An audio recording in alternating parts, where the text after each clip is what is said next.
8 বর্গ কিলোমিটার আয়তনের সেন্ট মার্টিনের জীববৈচিত্র্য রক্ষায় পরিবেশ মন্ত্রণালয় প্রজ্ঞাপন জারি করে তা বন্ধ করার সিদ্ধান্ত জানায়। বলা হয় 1 ফেব্রুয়ারি থেকে টানা 9 মাস বন্ধ থাকার পর 1 নভেম্বর থেকে 3 মাসের জন্য সেন্ট মার্টিন উন্মুক্ত থাকবে। প্রতিদিন 2000 পর্যটক যেতে পারবেন। নভেম্বর মাসে রাত যাপন করতে পারবেন না। ডিসেম্বর জানুয়ারি এই 2 মাস রাত যাপনের সুযোগ রাখা হয়েছে।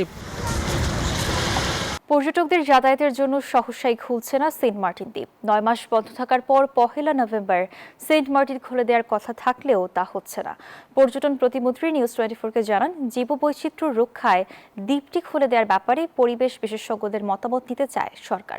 একই সিদ্ধান্ত সুন্দরবনের ব্যাপারেও। পর্যটকদের জন্য সহসা খুলছে না সুন্দরবনও। এদিকে জাফলং, নিকলি, সাজেক সহ পর্যটন কেন্দ্রগুলোকে আকর্ষণীয় করতে মহাপরিকল্পনা নিয়েছে মন্ত্রণালয়। শাহনাজ ইয়াসমিনের রিপোর্ট।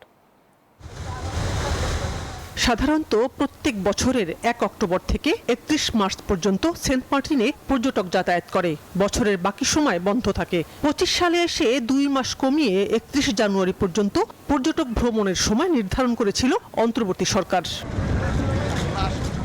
8 বর্গ কিলোমিটার আয়তনের সেন্ট মার্টিনের জীববৈচিত্র্য রক্ষায় পরিবেশ মন্ত্রণালয় প্রজ্ঞাপন জারি করে তা বন্ধ করার সিদ্ধান্ত জানায়। বলা হয় 1 ফেব্রুয়ারি থেকে টানা 9 মাস বন্ধ থাকার পর 1 নভেম্বর থেকে 3 মাসের জন্য সেন্ট মার্টিন উন্মুক্ত থাকবে। প্রতিদিন 2000 পর্যটক যেতে পারবেন। নভেম্বর মাসে রাত যাপন করতে পারবেন না। ডিসেম্বর জানুয়ারি এই 2 মাস রাত যাপনের সুযোগ রাখা হয়েছে।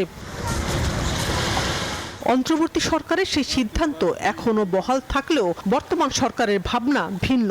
বিমান ও পর্যটন প্রতিমন্ত্রী নিউজ 24-এর মুখোমুখি হয়ে জানান, সেন্ট মার্টিন দ্বীপ পর্যটকদের যাতায়াতের জন্য নভেম্বরে খুলে দেওয়া হবে কিনা সে সিদ্ধান্ত এখনো হয়নি।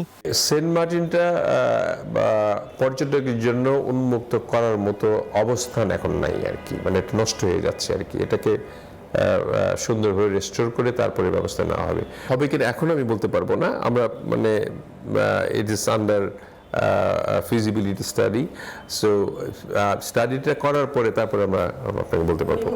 একই সিদ্ধান্ত সুন্দরবন নিয়েও। বন্যপ্রাণী, মাছ ও জলজ প্রাণীর প্রজনন সুরক্ষায় প্রতি বছরের 1 জুন থেকে 31 আগস্ট পর্যন্ত সুন্দরবনে প্রবেশ নিষিদ্ধ থাকে। এবার এই সময়ের পর খুলে দেওয়ার সিদ্ধান্ত এখনো নেয়নি সরকার।